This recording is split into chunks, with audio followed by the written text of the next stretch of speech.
Amigos, les voy a dar mi ejemplo de la idea de la tarea que teníamos. Yo sé que como que les da pánico y les da flojera y no les gusta y no quieren hacer un esfuerzo, quizá, no sé.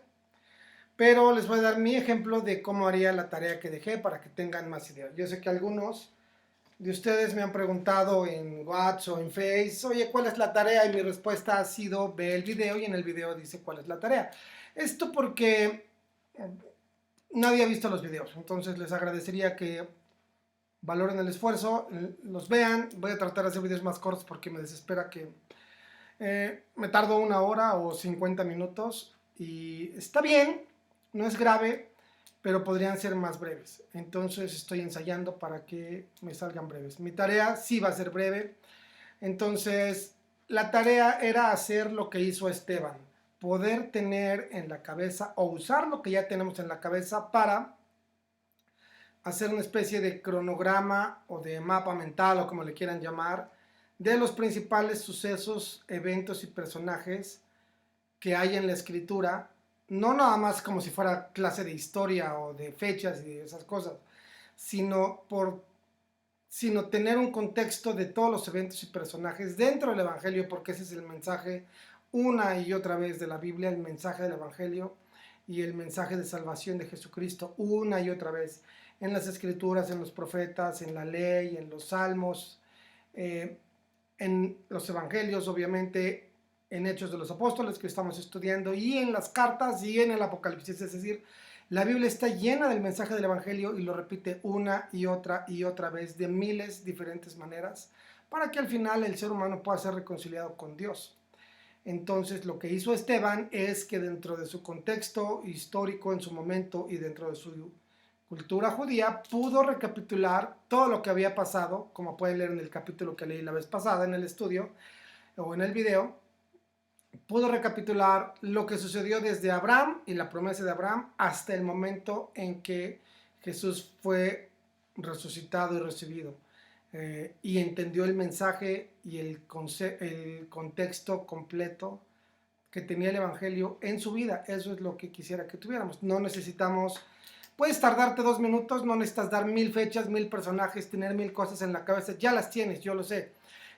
No importa que empieces un año antes de Jesús o que empieces en lo que leímos de Lucas o de Hechos. Bueno, yo nada más sé desde que se juntaron después de que resucitó el Señor y me acuerdo que hay esto y hasta aquí llego. O hay quienes puedan dar un esbozo un poco más grande, pero el caso es que tengas un contexto en tu vida de donde abarca el Evangelio históricamente. En tu vida y en la Biblia, de ser posible, lo más allá que puedas. Entonces tengo aquí un pequeño acordeón que guardo porque es un mapita que uso. Algunos ya. Esta es como la versión muy resumida de un estudio que ya he dado varias veces. El caso es que ahí voy. Adán.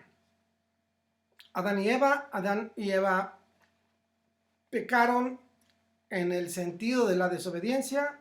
Dios los tuvo que separar del Adán y desde entonces fijó que la paga del pecado era la muerte y alguien tenía que ser muerto por el pecado. Es decir, yo peco, yo muero. Pero Dios en su misericordia hizo una especie de vindicación y mató un animal y cubrió a Eva y Adán de una manera un poco profética. Después tenemos, en el paso del tiempo a Noé, hubo un diluvio, Dios salvó a la humanidad y dejó a unos cuantos, porque Dios ya quería acabar con esta creación que no estuvo tan consciente. Y después de Noé, poco tiempo después, viene Abraham. Eh, Más o menos bueno, los evangelios dicen, se acuerdan que hay 14 y 14 y 14 generaciones, pero en el mapa del tiempo, Abraham recibe la promesa, que es ahí donde empieza la historia de Esteban. Recibe la promesa, tiene un hijo, ese hijo tiene un nieto de Abraham y ese nieto de Abraham tiene 12 hijos. De esas 12 hijos salieron las 12 tribus de Israel. Y de esas 12 tribus de Israel, la tribu de Judá es la tribu por la cual vino el Mesías, o el Salvador, o el ungido de los judíos y de la humanidad entera. Eh, Después de Abraham, el personaje principal fue José. dentro de las 12 tribus, José, bueno, el caso es que José llegó a Egipto, para no alargarme, y ahí termina la historia del Génesis. Pasan 400 años de silencio, no se sabe nada, la Biblia no cuenta nada de esos 400 años, hasta que eh, empieza a contar en el siguiente libro, que es el libro de Éxodo, la historia de Moisés. Moisés, igual a manera de salvador y rescatador de Israel, saca a Israel de Egipto, los lleva a la tierra prometida, están 40 años en el desierto, hay un sucesor que es Josué, y empieza una nueva generación o un nuevo periodo del pueblo de Israel, que ya es una nación pequeña, pero es una nación. Y ahí pasan otros,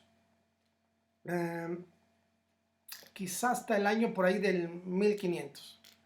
1500 antes de Cristo, es decir, vamos de regreso. Del año 1500 al 1000 pasaron los jueces, luego de los jueces quisieron los israelitas que hubiera rey, por cuestión de las invasiones, las guerras, etcétera, ese tipo de cosas, y les gustó el modelo de los extranjeros y quisieron un rey y no jueces. Y así llegamos al rey Saúl, al profeta Samuel y al rey David. El rey David fue el rey más grande de la historia de los judíos, y Dios le prometió a David que de su descendencia vendría el Mesías. David engendró a Salomón, que fue el rey más sabio y más rico y más chido de su tiempo, construyó el templo de Salomón, y la descendencia de Salomón fueron una serie de reyes de muchos tipos durante otros 500 años. Entonces David está más o menos en el año 1000. En el año 1500 empieza el Éxodo, y en el año 1000 por ahí anda David. Y pasan otros 500 años de David a todos los reyes de sus descendientes hasta 400 años antes de Jesucristo. Después de David vienen un montón de reyes y vienen los profetas que tenemos en la Biblia, la mayoría de ellos. Y los profetas cuentan la historia de qué pasó con todos esos reyes durante todas esas generaciones y cómo funcionó el pueblo de Israel. Principalmente en desobediencia, en ir, venir, a veces bien, a veces mal, caídas, bajadas, se portaban bien, se portaban pésimo, entendían unas cosas, tenían pruebas y no las pasaban, tenían pruebas y sí las pasaban, así sucesivamente hasta 400 años antes del Señor. Y otra vez la Biblia queda en silencio. Pasan 400 años en los que no se escribe ni se sabe nada, y entonces empieza la historia del Nuevo Testamento. Los 4 evangelios cuentan la historia. Lucas, que es lo que hemos leído un poco más, cuenta la historia desde antes de Jesús, desde el nacimiento de Juan el Bautista, cómo iba a ser el precursor o el que le allanara el camino al Señor. Luego el ministerio del Señor durante 3 años, el Señor resucita, y entonces Hechos de los Apóstoles empieza a contar la historia de cómo empezó la primera iglesia cristiana. La primera iglesia cristiana empezó con los 12 discípulos del Señor Jesús y sus discípulas, las mujeres y los principales, que eran toda su clan, digamos.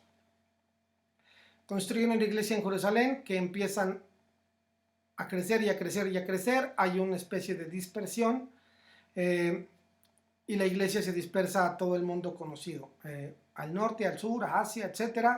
Y los 12 apóstoles y otros diáconos y otros profetas y evangelistas que se levantan invaden del evangelio el mundo entonces conocido y gobernado por el Imperio Romano, que hasta el momento era el imperio más grande y más poderoso que había existido nunca en la historia. Eso sucede en el año 0, es decir, si se dan cuenta ustedes, voy a tratar de ponerlo y voy a tratar de usar mi acordeón porque luego se me va el avión. Se los voy a poner de un diagrama. Eso no es como que ustedes lo deban hacer en su tarea, pero hay del año 0. Oh, este plumón está chafa. Hay del año 0 al año 500. Bueno, sí, del año 0, estoy loco. Al año, bueno, vamos a ponerlo así, del año 2000 antes del Señor al año 1500. Luego el año 1000, que es una referencia porque en el año 1000 es David. Y del año 1000 hasta el año 500 más o menos, 500 o 600, los profetas y los reyes. Los reyes. Aquí está Abraham. Perdónenme la letra, pero mi plumón está súper chafa. Y aquí está Adán. Y luego aquí es curioso, pero en este periodo no, ya me equivoqué, perdónenme, aquí es Moisés. No sé si se ve, ojalá que se vea, pero es Adán, 400 años de silencio, Moisés, David, los hijos de David, todos los reyes, la descendencia, y 400 años de 500. ¿Le ven un patrón? Sí, hay un patrón. Y además, en los 400 años de silencio, hay un montón de cosas que hoy en día sabemos históricamente, por la investigación histórica, que cuando se silenció la escritura o cuando no hubo escritura, el resto de la civilización floreció en muchos sentidos. Un día hablaremos con calma de eso. Lo cual no está mal ni está bien, es simplemente algo que es de llamar la atención. Después del año 400 años de silencio, empieza el Nuevo Testamento y ya no me alcanza el pizarrón. El Imperio Romano estaba en una época aún muy fuerte y pasan otros casi 500 años o 400 y feria desde que el Señor resucitó hasta que la iglesia cristiana cobró fuerza, fue perseguida, fue vituperada, fue atrofiada en todas las maneras posibles, pero nunca desapareció, sino al contrario, se hizo más fuerte. Por ahí del año 450, 60 y algo, se cuenta como la caída, o los historiadores consideran que fue la caída final, la decadencia y la caída total del Imperio Romano, y a partir del año 500 aproximadamente empieza la Edad Media, así se le conoce. Y pasan 1000 años de oscurantismo o de Edad Media hasta que hay un renacimiento y una reforma. La reforma que ya conocemos de Martín Lutero. Durante esos 1000 años de oscurantismo reinó el Imperio Romano ya no en su forma imperial, sino en su forma religiosa. Es decir, el Imperio Romano, por lo menos en la parte religiosa, que se apropió de las ideas del cristianismo para gobernar y seguir con el gobierno de los pueblos por todas partes. Lo sucedió, y en el año 1500, de manera muy general, por ahí del 1500, sucedió la reforma y sucedió el renacimiento. Entonces, las artes, la cultura, la gente, la escritura, la imprenta, el evangelio, Martín Lutero, Juan Calvino, etc., y el descubrimiento de América. Pasaron todos esos eventos. Y en el año 1500 termina la Edad Media y se considera que entonces empieza la era moderna. Y así hasta hace poquito tiempo. Hoy en día estamos viviendo históricamente un poco la era postmoderna, que así se le considera. No sé qué van a inventar cuando se acabe lo postmoderno. Yo creo que vamos a empezar de nuevo y estamos en la prehistoria, porque vamos a acabar con un montón de simios en todos los ámbitos de la vida, pero eso no importa. El caso es que después del año 1500 pasan 500 años de iglesia cristiana reformada. Las iglesias florecen y hace 200 años el evangelio otra vez invade la humanidad. Hace 100 años empieza con más fuerza aún el evangelio.